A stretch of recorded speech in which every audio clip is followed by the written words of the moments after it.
Gracias, equipo de música. Otra vez, bienvenidos. Y que la gracia y la paz de Dios sean de ustedes, a ustedes, repartida entre ustedes. Amén. ¿Te gusta tu cuerpo? Una pregunta difícil, ¿no? ¿Te gusta tu cuerpo? Vamos a hacer algo. Vamos a imaginar que ustedes me hacen a mí esta pregunta. Pastor Steve, ¿te gusta tu cuerpo? Sí, me gusta mi cuerpo. Aunque hay algunas cositas que quizás yo quisiera cambiar. Yo creo que si fuéramos a hacer esa pregunta a muchísimas personas, creo que sería una respuesta común. Sí me gusta mi cuerpo, pero... Porque vemos esa realidad todos los días, yo creo. Vemos jóvenes que van a los gimnasios, ¿para qué? Para preservar lo que tienen, para mejorarse un poco, ponerse más en forma, pero las personas mayores hacen algo semejante, pero con otro propósito. ¿Cuál es su propósito? Quizás ganar de nuevo lo que antes tuvieron, quizás tratar de tener ese cuerpo que tenían a los 45 años cuando ya tienen 60. Pero yo creo que no importa cuánto dinero o tiempo invertamos en eso, creo que nunca llegaríamos a tener el cuerpo que exactamente queremos. Y habría algo que al mirarnos al espejo diríamos, eso no me gusta. Y también creo que puede haber una persona aquí hoy que diga, no me gusta para nada mi cuerpo, yo quisiera cambiar mi cuerpo por otro. Como cristianos, ¿cómo podemos tener una buena perspectiva sobre esto, sobre las imperfecciones que vemos en nuestros cuerpos, sobre la deterioración que sucede poco a poco y la inevitabilidad de la muerte? Creo que vamos a tener una perspectiva diferente. Por ejemplo, si creemos que Dios nos creó, o si creemos que tenemos nuestro cuerpo debido a como fuerzas aleatorias, fuerzas al azar. ¿Qué es lo que creemos sobre nuestros orígenes? Eso afectará mucho la perspectiva que tenemos sobre nuestro cuerpo. Pero como cristianos creemos que Dios creó nuestro cuerpo. Y tenemos una perspectiva realista sobre esta vida, sobre las dificultades que enfrentamos en nuestras vidas. Pero tenemos también una confianza cierta, segura para el futuro. Y eso es lo que confesamos en el credo apostólico, cuando decimos, creo en la resurrección del cuerpo y la vida eterna. Nosotros creemos que el plan de Dios es la resurrección. Y la resurrección no es simplemente que nosotros volvamos a los días anteriores, cuando éramos jóvenes, sino que es una restauración completa de todo, exactamente como Dios quiso que fuera en el principio. Entonces podemos decir que la resurrección es restauración. ¿Cuál fue la intención de Dios al crear el mundo? Podemos ver esa intención fácilmente al leer el libro de Génesis, porque vemos como cuando Dios creó al primer ser humano, lo hizo tan cuidadosamente, tan amorosamente, como un escultor. Porque dice que Él tomó el suelo y del suelo Él formó cuidadosamente el cuerpo del primer hombre. Y al terminar su obra, ese cuerpo era una obra de arte, ¿no? Ningún defecto. Y también le dio a esa parte visible, le dio una parte invisible, le dio un alma que le permitía pensar, razonar, querer y tener una relación personal con su creador. Todos nosotros tenemos esas dos cosas. Y su alma era perfecta también, ningún pecado. Ese alma solo amaba a Dios y amaba lo que Dios amaba. Entonces, de ahí vemos que la intención de Dios era completamente buena y amorosa, porque quería que Adán, su esposa, sus hijos vivieran con Él para siempre en armonía con Él y unos con otros en ese paraíso terrenal. Fue su intención. Pero ¿qué pasó? Confrontados con la tentación, Adán y su esposa decidieron que el plan de Dios no era bueno. Abandonaron su confianza en el Señor y se rebelaron contra Él. Y desde ese momento, esa decisión, todos nosotros sentimos todavía las consecuencias de ella, ¿no? Porque nosotros a veces dudamos de la existencia de Dios o dudamos de su amor. Amamos a nosotros mismos mucho más que a Dios y mucho más que a otras personas. De modo que usamos nuestro cuerpo no siempre para el bien. Usamos para hacer mal, para maltratar a otras personas. Ofendemos a las personas a nuestro alrededor con palabras y acciones y a Dios con todo eso y también con nuestros pensamientos. Y todo esto va en contra de la voluntad de Dios. Y demuestra que somos como Adán, que estamos separados al nacer de una relación verdadera y sana con Dios, basada en el amor y la confianza. Y hay otras consecuencias también. La enfermedad, el dolor, el fracaso, la frustración, la deterioración de nuestros cuerpos y finalmente la muerte. ¿Y qué pasa cuando morimos? Esas dos cosas que Dios juntó con tanto amor se separan. Esa no fue su intención. Se separan, el alma vuelve a Dios para el juicio y el cuerpo se queda aquí. Y la Biblia nos dice claramente que el justo juicio para nosotros debería ser a Dios. Que Dios nos dijera, escogiste separarte de mí durante de esta vida, entonces así será para siempre, en el infierno. Pero ese tampoco es la voluntad de Dios. No quiso eso para Adán. Por eso prometió un Salvador que restauraría no solamente esa relación que Adán tenía con Dios, sino todo. Y ese Salvador vino. Jesús, el Hijo de Dios, cumplió su misión. Muchas personas hoy están orando por las personas que están atrapadas en Afganistán, ¿verdad? Hemos visto eso en las noticias. No queremos que nadie se deje atrás, nadie que quiera escaparse de esa tiranía, ¿verdad? Y en su misión Jesús no te dejó a ti atrás tampoco. Él pagó el precio completo por todos los pecados que has cometido contra Dios. Todos. Él sufrió el infierno por ti. Él completó su misión y ganó. Y la Biblia tiene algo bueno para decirnos sobre Él. Jesús, que siempre ha sido Dios, tomó un corazón como el nuestro, sacrificó ese corazón, ese cuerpo. Él murió realmente, fue sepultado, pero al tercer día resucitó. Ese mismo cuerpo que fue colocado en la tumba volvió a la vida. Y hay una verdad que esa resurrección nos enseña. En Romanos 4 dice, Él fue entregado a la muerte por nuestros pecados y resucitó para nuestra justificación.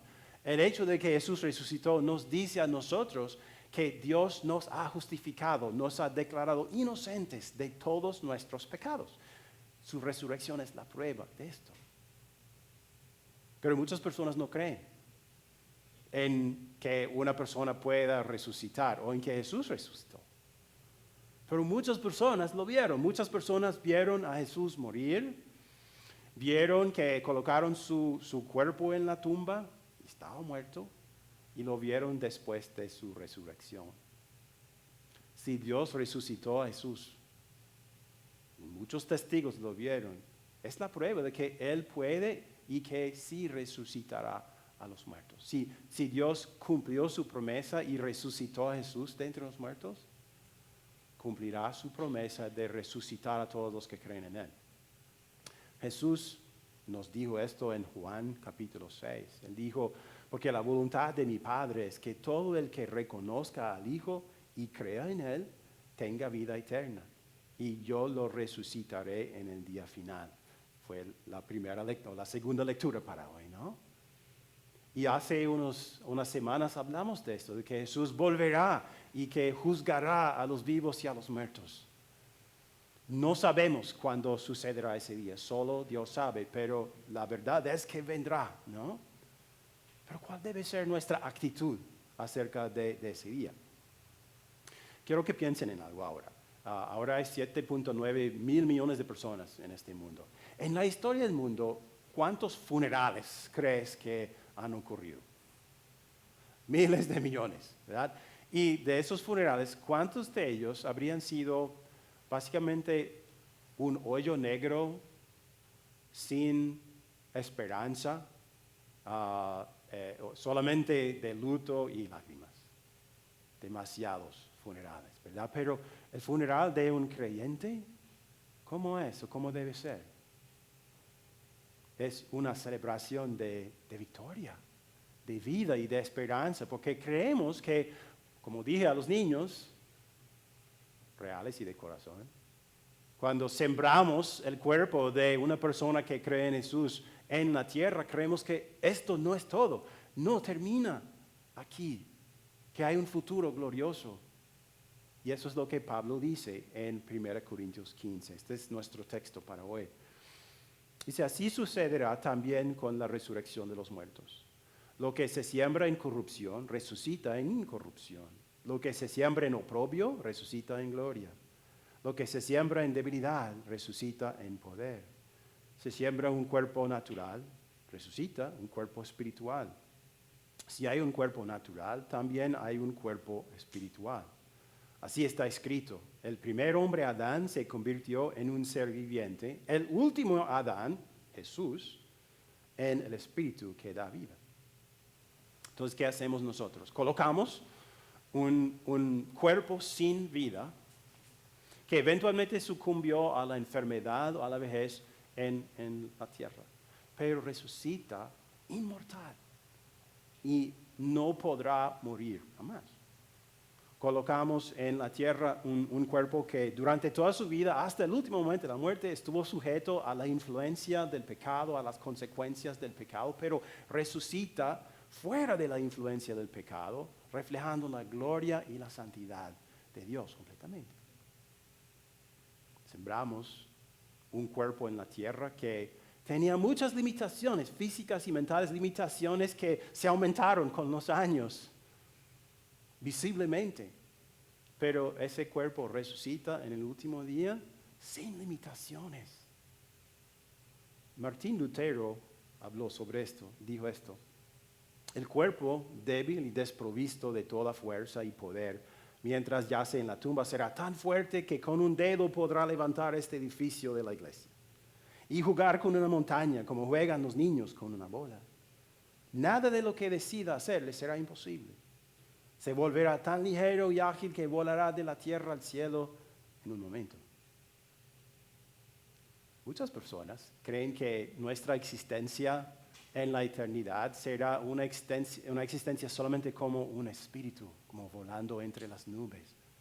Pero la Biblia nos dice la verdad de que tendremos nuestro cuerpo, el mismo cuerpo que teníamos aquí en la tierra, pero será un cuerpo espiritual, un cuerpo dominado completamente por el Espíritu Santo, un cuerpo condicionado para la vida increíble que tendremos en ese mundo, en el futuro. O sea, la vida eterna no es solamente para nuestras almas, también es para nuestros cuerpos. Pedro dijo esto en su segunda carta. Dice, según su promesa, esperamos un cielo nuevo y una tierra nueva en los que habite la justicia. Entonces, Pedro nos dice que no solamente nosotros, sino toda la creación, todo el universo será restaurado a lo que era originalmente, a lo que Dios quiso que fuera originalmente. La resurrección es restauración completa para nosotros y también para el universo. Pero todavía no estamos ahí. Vivimos en este mundo todavía. Entonces, ¿cómo puede la promesa de la resurrección ayudarnos ahora? Bueno, hay algo que no hace. No quita nuestro sufrimiento y no significa que siempre estaremos contentos en este mundo. Pero uso un ejemplo. Cuando empezamos a trabajar el lunes, la mayoría trabaja de lunes a viernes, ¿verdad? Cuando llegues a viernes, a veces estás cansado. Sí, porque a veces has trabajado más de 40 horas, ¿verdad? Quizás 50 o 60, entonces llegas a viernes, ok, un día más. Pero, ¿qué tan difícil es a veces pasar esas horas entre el mediodía y las 4:59? A veces es muy difícil, van tan lento. Porque a veces, bueno, imagina que tienes un proyecto grande que tienes que terminar para las 5, pero hay pequeñas interrupciones. Hay personas que te interrumpen, esa persona que no te mandó la información que necesitas y está de vacaciones y tienes que hablar con él, y después se va a la internet y tantas cosas. ¿Pero cuál es la cosa que te mantiene en camino, verdad? Que te mantiene trabajando. Es el fin de semana, ¿no? Porque sabes que viene sábado y viene domingo, cuando puedes descansar. Es la cosa que te motiva a seguir adelante. Pablo nos dice esto en Romanos 8. De hecho, considero que en nada se comparan los sufrimientos actuales con la gloria que habrá de revelarse en nosotros. ¿Qué nos espera a nosotros? Un fin de semana eterno, donde hay descanso eterno para nosotros. Entonces, podemos aguantar este sufrimiento ahora sabiendo que algo mucho mejor viene. Pero hay personas que rechazan a Dios porque no tienen esa felicidad ahora, ese contentamiento. Ahora, he visto trágicamente, he leído artículos sobre personas que de repente, como aparece en su página de Facebook, ya no soy un cristiano, ya no creo en Dios. Y déjame contarte mi viaje de la fe a la incredulidad. Tan triste. Y a veces es porque no han recibido lo que quieren en este mundo, ¿verdad? Tuvieron un amigo a quien fue diagnosticado con una enfermedad grave y le rogaron a Dios que le salvara la vida y Dios no lo hizo. Ese amigo murió con mucho dolor y ahora dice, no, ya no quiero creer en Dios, no creo en Él, porque no recibieron lo que querían. Pero en la vida, todos los días, vivimos por la filosofía de que a veces hay que sufrir para conseguir algo mejor, ¿no? Si quieres ganar el trofeo, habrá sufrimiento en las prácticas, en el juego o en la carrera. Tienes que sufrir para ganar el torneo, pero algo bueno te espera, ¿verdad? O si quieres una promoción, ¿qué tienes que hacer? Pasar muchas horas en la oficina, quizás trabajar 10 horas diarias, overtime. Pero lo haces porque sabes que, bueno, tengo que sufrir un poco ahora, pero viene algo mejor. Estamos dispuestos a hacer eso, pero muchas personas cuando se trata de Dios no quieren hacerlo. No confían en la promesa de Dios de que algo mucho mejor viene. La perfecta restauración viene. Pero piensa en esto.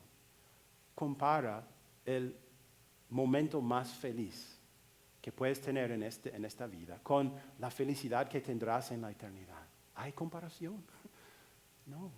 Yo creo que el momento más feliz en esta vida comparado con la felicidad de ese mundo será como una tristeza. Porque la felicidad de ese es muy superior. Entonces, podemos confiar en la promesa de Dios, de que la restauración perfecta viene. Y a veces, aun cuando la vida está muy difícil, podemos decir esto con Pablo. Estoy convencido de que ni la muerte, ni la vida, ni los ángeles, ni los demonios, ni lo presente, ni lo porvenir, ni los poderes, ni lo alto, ni lo profundo, ni cosa alguna en toda la creación podrá apartarnos del amor que Dios nos ha manifestado en Cristo Jesús, nuestro Señor. Otra cosa que la promesa de la resurrección puede hacer para nosotros es darnos la perspectiva correcta sobre nuestro cuerpo. Hay personas en el mundo que creen que la Biblia y la iglesia cristiana tienen como una perspectiva muy baja del cuerpo humano. Cree que la Biblia enseña que el cuerpo humano es malo y que los creyentes solo queremos deshacernos de nuestros cuerpos y volar como un espíritu entre las nubes en el cielo tocando un arpa por toda la eternidad. Falso. Falso. Dios creó nuestros cuerpos. Jesús redimió nuestros cuerpos de la muerte, del pecado. Nuestros cuerpos serán resucitados en gloria y viviremos en ellos y con ellos por toda la eternidad. No, la Biblia no tiene una perspectiva baja sobre el cuerpo. ¿Quién? ¿Quién tiene esa perspectiva baja? Los que no creen. Porque ellos tienen una perspectiva materialista. Creen que no hay Dios, solamente hay fuerzas naturales que funcionan en el universo. Creen que el cuerpo humano es básicamente una máquina que sucedió al azar por fuerzas aleatorias, los átomos se combinaron y aquí estamos y el cuerpo humano es como una máquina, como un microondas que uno compra. Y que el cuerpo humano no tiene ningún propósito, solo el propósito que tú se lo das. Entonces ellos dicen, bueno, tú decides quién eres, tú decides qué vas a hacer con tu cuerpo y puedes hacer cualquier cosa, no importa. Pero nosotros sabemos que Dios nos creó y creó nuestros cuerpos con un propósito, ¿verdad? Para glorificarlo y hacer su voluntad. ¿Por qué nuestros cuerpos no siempre hacen su voluntad? El cuerpo no tiene la culpa, porque no es nuestro cuerpo en sí que peca, sino nuestro corazón. Jesús dijo esto, porque del corazón salen los malos pensamientos, los homicidios, los adulterios, la inmoralidad sexual, los robos, los falsos testimonios y las calumnias. Estas son las cosas que contaminan a la persona. La persona que no cree solamente opera por esa naturaleza contaminada. Pero nosotros somos diferentes, ¿no? ¿Qué hizo Jesús? Él es el segundo Adán, el espíritu que da vida, como mencionó Pablo. Eso significa que, bueno, cuando yo tenía 1 mes de edad, cuando mis padres me bautizaron, yo nací de nuevo por su poder. Su espíritu entró en mí, me dio una nueva naturaleza que quiere hacer la voluntad de Dios. Y por tu fe en Él, tienes esa misma naturaleza. La naturaleza que quiere hacer lo que Pablo describe aquí. Ustedes no son sus propios dueños, fueron comprados por un precio. Por tanto, honren con su cuerpo a Dios. Tenemos esa naturaleza que dice, cuerpo, vayamos a hacer la voluntad de Dios. ¿Cómo sucederá esto? Cuando se renueva nuestro espíritu, nuestro corazón, cuando crezcamos en la fe. Como Pablo dice en Romanos 12, no se amolden al mundo actual, sino sean transformados mediante la renovación de su mente. Así podrán comprobar cuál es la voluntad de Dios, buena, agradable y perfecta. Si queremos que nuestro cuerpo siga la voluntad de Dios, que dejemos que el Espíritu nos llene de la verdad de la palabra, que nos llene por medio del sacramento. Así creceremos, así nuestra nueva naturaleza crecerá y nuestro cuerpo seguirá.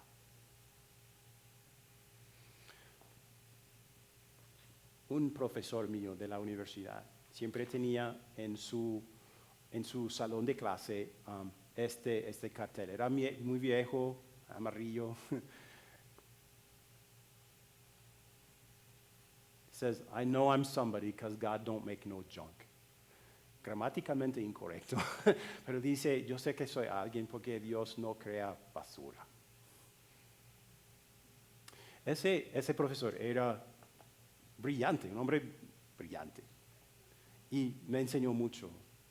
Pero luego me enteré de que él tenía un hijo discapacitado, con una discapacidad mental severa. Y ahora entendí por qué él tenía ese cartel en su salón de clase. ¿Qué tal tú? ¿Crees que eres una persona estúpida? No eres. Dios no opina así. ¿Crees que eres una persona fea? No. No es la opinión de Dios. ¿Crees que eres una persona sin talento? No, esa no es la opinión de Dios. Son opiniones humanas, comparaciones. Comparan otras personas contigo y hacen esos juicios, pero no es así. Y si eres tentado a pensar eso, piensa en esto. Dios te amó tanto que mandó a su Hijo, Dios eterno, y Él tomó para sí un cuerpo